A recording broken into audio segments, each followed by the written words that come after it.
Genghis Khan जालिम था।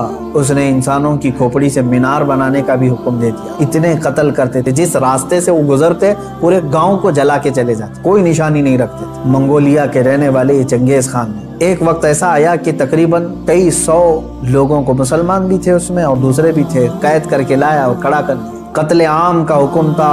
3 सफ़ें लगी हुई थी, उसमें उलमा थे अक्सर, एक बड़ी उम्र के बुजुर्ग भी उसमें खड़े थे, वो पहली सफ में थे। तो जल्लाद को इसने हुक्म दिया, चंगेज खान अपने घोड़े पर बैठा हुआ था, हुक्म दिया कि कत्ल करो। तो पहली सफ को जब कत्ल करने लगा जल्लाद, तो बड़ी उम्र वाले जो थे, वो एक बुजुर्ग, वो दूसरी सफ में पीछे चले गए कि पहली सफ वालों के सब सर उड़ा दिए गए, सब कत्ल हो गए। चंगेज खान देख रहा था कि एक बूढ़ा पहली सफ से दूसरी सफ में जा रहा है, दूसरी सफ के कत्ल का हुक्म हो गया, तो वो बूढ़े मियाँ तीसरी सफ में चले कि बच जाऊं कहीं से। चंगेज ये चीज देख करके हंस रहा था, कहकाम हुआ। दूसरी सफ के भी पूरे लोग कत्ल हो गए। तीसरी सफ जब बची थी, तब चंगेज खान ने उस बूढ़े को मुखातब करके कहा, बड़े मियाँ ये आखिरी है, पहली से तुम दूसरी में आ गए, दूसरी से तीसरी में आ गए, मैं देख रहा हूँ मुसलसल तुमको, अब पीछे कोई सफ नहीं, आगे मेरी तलवार है, बताओ अब कहाँ जाओगे।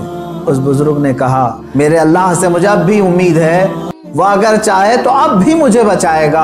कहा कि अब कोई सूरत ही नहीं है तुम्हारे बचने। कत्ले आम का हुक्म था, तीसरी सफ के लोगों को कत्ल करने का ऑर्डर दिया ही था। अचानक वो कोई चीज लेकर के अपने हाथ में खेल रहा था चंगेज, उसके हाथ से वो गिर गई। वो चीज जैसी गिरी, वो झुक करके उठाने गया तो घोड़ा डर गया, डर करके बिदक गया और ऐसा दौड़ा कि चंगेज के पैर जो है उसके जीन में फंसे रह गए और सर नीचे लटका रह गया, और घोड़ा इतना सरपट दौड़ता गया कि उसका सर जो है पत्थरों से टकराता चला। इतना टकराया, लोग पकड़ने की कोशिश करते रहे, घोड़ा किसी के हाथ में नहीं। वो बहुत आला नस्ल का घोड़ा था जो चंगेज इस्तेमाल कर। वो घोड़ा भागता रहा, यहाँ तक के बहुत देर के बाद जब चंगेज खान के घोड़े को काबू में किया गया, उसका सर जो है कई पत्थरों से टकरा चुका था और उसके बाद उसकी मौत आ चुकी। उस बाबा ने कहा था, अब भी अगर अल्लाह चाहे तो मुझे बचा ले।